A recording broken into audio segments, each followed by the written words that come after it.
Dans cette vidéo, j'avais envie de te partager 3 idées de petits business pour femmes que tu vas pouvoir choisir de réaliser soit en complément de revenus, soit de développer en un véritable business qui, bien géré, peut être extrêmement rentable.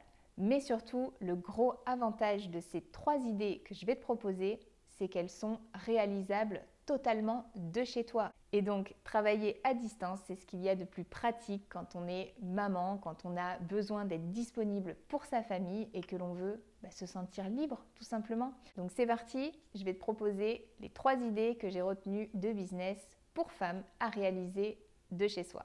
Et avant toute chose, si tu ne me connais pas encore, moi c'est Émilie et avec un simple BEP en poche, en 2010, j'ai décroché un emploi de secrétaire en cabinet d'avocat. Par la suite, j'ai décidé de me spécialiser dans ce domaine et j'ai pu obtenir un titre d'assistante juridique. Puis en 2016, poussée par cette envie profonde de liberté qui, je pense, est commune à beaucoup de femmes, j'ai décidé de me lancer en tant que secrétaire indépendante.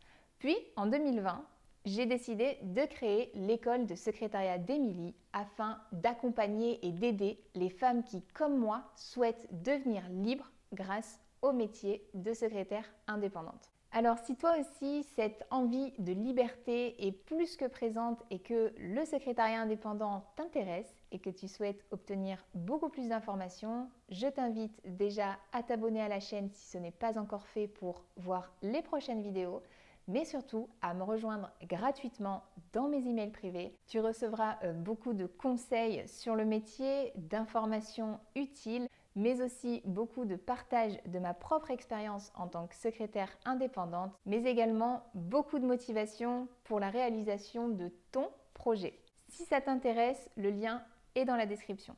Allez, c'est parti, on passe aux 3 idées de petits business pour femmes et pas la peine de prendre de notes, je t'ai fait un petit récap que tu n'as plus qu'à télécharger et c'est le premier lien dans la description. La première idée de petit business que je te propose, qui à mon avis est idéale pour les femmes qui veulent travailler de chez elles, c'est la vente en ligne de divers objets tout simplement. Grâce aux diverses plateformes qui existent désormais, il est extrêmement simple de faire de la vente en ligne et tu peux commencer dès aujourd'hui.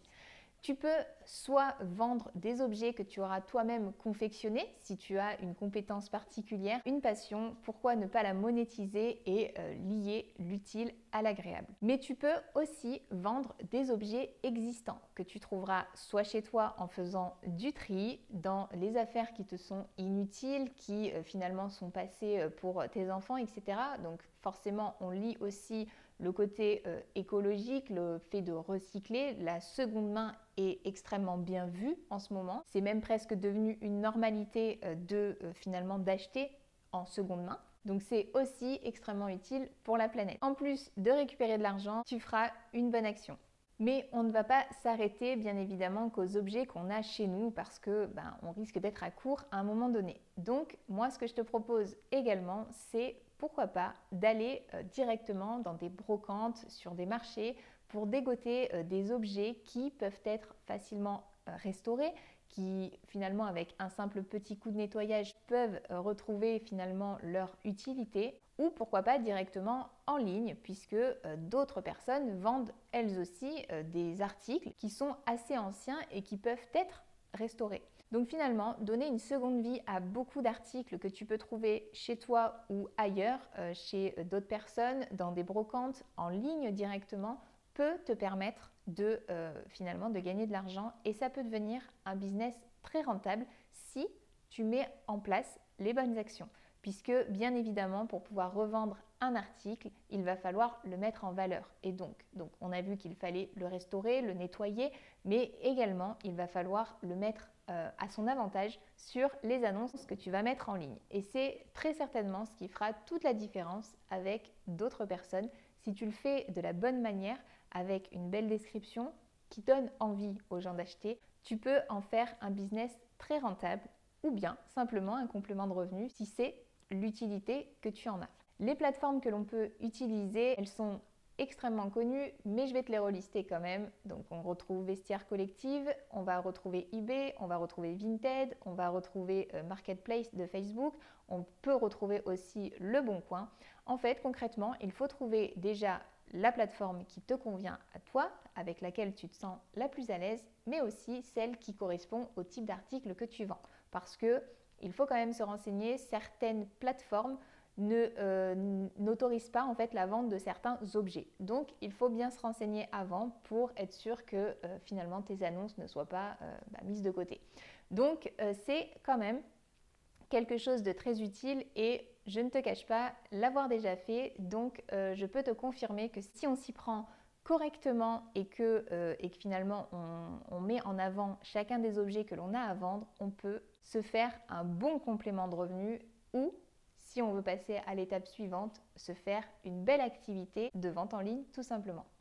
Deuxième idée de petit business pour femmes, et je dis pour femmes parce que c'est vrai que c'est la normalité, mais ça peut bien évidemment être intéressant pour certains hommes si ça les intéresse, c'est bien évidemment le secrétariat indépendant. Je n'allais pas proposer 3 idées sans proposer le secrétariat indépendant parce que je pense sincèrement que c'est un business qui peut être extrêmement rentable, qui peut être assez simple à gérer et surtout qui est extrêmement utile aux entreprises mais aussi aux particuliers.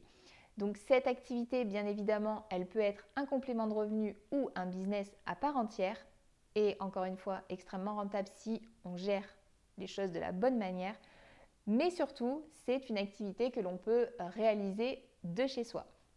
Donc encore une fois, c'est parfait pour les mamans qui veulent être disponibles pour leur famille, pour leurs enfants et se sentir libres au quotidien. Alors, certains disent que le secrétariat indépendant peut être finalement un peu mis à mal à cause de toute la technologie, de l'automatisation qui qui existe désormais. Mais loin de là, c'est une activité qui est en pleine expansion en fait. Parce que concrètement, tout l'administratif, la gestion d'entreprise, toutes les obligations des entreprises de manière générale ne cessent de croître. Et finalement, les entrepreneurs, de manière générale, sont dans l'obligation de réaliser l'ensemble de ces formalités qui sont encore une fois obligatoires. S'ils ne le font pas, en fait, ils auront des problèmes concrètement. Ils pourront se retrouver en retard sur certaines démarches, ils pourront se retrouver parfois même dans l'illégalité s'ils ne font pas certaines choses. Donc en fait, concrètement, ce sont des tâches en fait, qui font entièrement partie des missions des secrétaires indépendantes qui peuvent être largement délégués par ces entrepreneurs. Donc, bien évidemment, ces entrepreneurs, soit ils savent déjà le faire et c'est tant mieux pour eux, soit ils ne savent pas le faire ou alors ils n'en ont pas le temps, mais quelle que soit la raison, ils vont être obligés de déléguer. Et un ordinateur ne peut pas remplacer entièrement une personne qui va finalement venir en soutien. Donc en fait, concrètement, la secrétaire indépendante sera toujours utile aux entreprises de manière générale parce que déjà le salariat commence à s'estomper un petit peu à cause de la surcharge des cotisations, etc. pour les entreprises. Ils n'ont plus les moyens concrètement d'employer des personnes à temps plein, mais surtout les automatisations ne viennent pas supprimer les missions des secrétaires indépendantes. Les automatisations viennent en complément et soutiennent le travail des secrétaires et des secrétaires indépendantes. Donc, je pense sincèrement que ce n'est pas un métier qui est terminé, bien au contraire. Les entreprises ont de plus en plus besoin du soutien des secrétaires et des secrétaires indépendantes. Et en plus, il existe de plus en plus d'auto-entrepreneurs et ces auto-entrepreneurs sont spécialisés dans leur cœur de métier. Ils ne connaissent pas forcément toutes les formalités, les démarches à effectuer et finalement toutes ces tâches de gestion qu'ils vont avoir à faire dans leur activité et quelle que soit la taille de l'activité. Donc, ils sont beaucoup plus enclins à déléguer à des personnes elles aussi indépendantes pour pouvoir réaliser correctement toutes leurs obligations et donc du coup respecter la loi en fait tout simplement.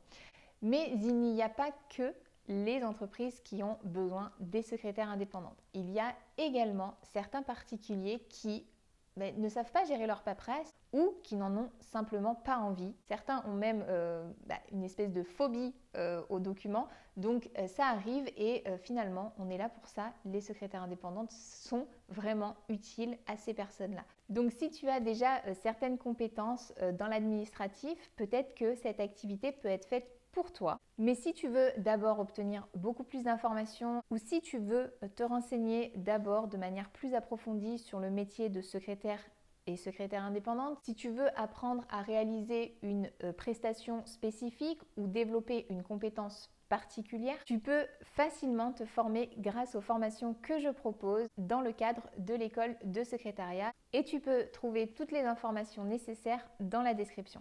Troisième idée de petit business à développer ou à faire en complément de revenus, c'est la gestion des réseaux sociaux pour certaines entreprises et donc on appelle ça un community manager. Donc cette activité est en fait de plus en plus utile. C'est même carrément impossible pour les entreprises de ne plus être sur ces réseaux.